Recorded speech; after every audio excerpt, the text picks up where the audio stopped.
Ladies and gentlemen, members of the jury, members of the Roll the Tape film crew, Virgil Ortiz Jr. closed out the show versus Erickson Lubin in dramatic fashion.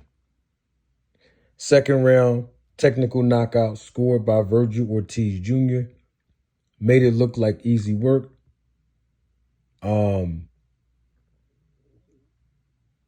Erickson didn't do nothing I told him to do in my breakdown of this fight. In fact, he did what I told him not to do, which was stay on the ropes and allow Virgil Ortiz Jr. to gain momentum, and then basically allow Virgil to land so many shots on him, or even throw too many punches without anything coming back in return. Bottom line is Virgil Ortiz Jr. did what he was supposed to do, and bigger and better things are expected to happen for Virgil Ortiz Jr. Now, we all know this at this point, that Virgil Ortiz Jr., Oscar De La Hoya, Eric Gomez, and everyone that represents Golden Boy Promotions have been saying that they're interested in fighting Jaron Boots Ennis. And everybody on Jaron Boots Ennis' side, including Jaron himself, a.k.a. Boots, we call him Boots, his dad, Mr. Bosey, Eddie Hearn, and everyone else that represents Matchroom Promotions are saying they want to fight Virgil Ortiz Jr. Now, both parties over the past nearly a year have been going back and forth with saying that they will send each other paperwork, documentation, having verbal negotiations, etc. Both sides have accused each side of the opposing boxer of ducking. We've heard it all. But last night, we also knew that Boots was going to attend. That was made public by Eddie Hearn and Boots, that he was going to attend the fight between Virgil and Erickson. We knew that Boots was going to be there, right? So Boots was there, of course, and Boots got into the ring. Of course, this is all customary in boxing. We know this. When there's a potential fight happening next, after the winner of the fight prepares for their post-fight interview inside the boxing ring. So Boots and Virgil, they had some words. And the thing I liked about it the most is that both of these fighters were able to express themselves freely, because we know that both of them have the personality of being more laid back. They don't do a whole lot of trash talking in their interviews. They don't demean other fighters. They don't downplay other fighters' accomplishments or skill sets, etc. They don't have a history of that. So to allow these two men to express themselves live, on the streaming platform, DAZN, and live in person, I think this is what boxing needs. I think this is what this fight needs. Allowing both of these guys to say what they want to say. Allowing these guys to look each other in the eyes as men and professional boxers and face off and let each other know the time is now. And letting each other know we are going to fight next. And letting each other know, hey, you've been accusing us of ducking. We're here. Your team been accusing my team of ducking. We're here. I like that. It was professional, but it was also tension. And that's what we need in boxing. Especially when you have two guys that don't really open up and talk a lot of trash. That's not their personalities. I mean, can you imagine the press conferences for this fight? Can you imagine someone with a big personality like an Oscar De La Hoya as a promoter? Someone with a big personality and a promoter as a promoter in Eddie Hearns?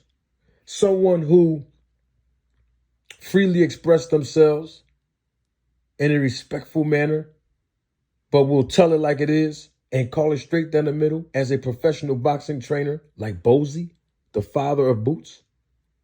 Someone who talks trash and someone who is braggadocious and someone who was a professional fighter himself as a trainer in Robert Garcia. And then the fighters themselves, Boots and Virgil. Can you imagine the press conferences moving forward with the personalities that I just described of all 6 of these men? It's going to be awesome when they tour around the country to promote this fight, no matter where it is.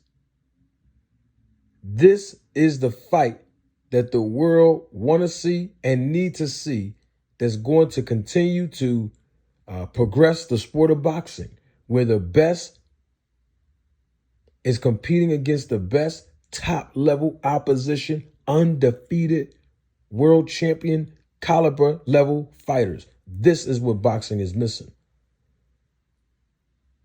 Early 2026, we're hearing that this is when this fight's going to happen. I'm excited about it. I do have a challenge, though. You know, every now and then I give out challenges, right? I do have a challenge.